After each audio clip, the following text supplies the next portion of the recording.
மனக்கவலை மேல மனக்கவலை, மனக்குறை மேல மனக்குறை, மனக்குழப்பத்து மேல மனக்குழப்பம். உன்னோட ஒண்ணு ஒற்றுமை இல்லை, போற வேலை ஆகாது, எடுக்கிறதுக்காய் நடக்காத மகனே.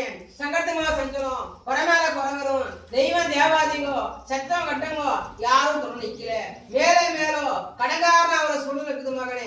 எவ்வளவு கவலைப்படாதே, என் மண்ணை தேடி வந்துக்கிறேன், நான் கட்டி காப்பாற்றி கொடுக்குறேன். உன்னை சுத்தி ஆளுங்க சரி கிடையாது, உன்னை சுத்தி ஆளுங்க சரி கிடையாது. உஷாராயிரு உஷாராயிரு. வேற என்ன கேட்கிறேன் கேளு மகனே. அதான் சொல்லிட்டு மொத்தத்தி தான் அந்த வீடு சுத்தி அந்த கட்சத்தி வளர்க்குறாப்பா. அந்த கட்சத்தி குழந்தை ஏமாத்துது. கட்சத்தி தெரிஞ்சுக்கோ, ஏவலும் விட்டுக்கிறாங்க. அந்த ஏவலை வீடு சுத்தி சுத்தி வருது, குழந்தைங்களுக்கு அது பயம் வைக்கிறது வந்தது. அதனால குழந்தை பயமா அழுகுது. ஒன்னும் கவலைப்படாதே.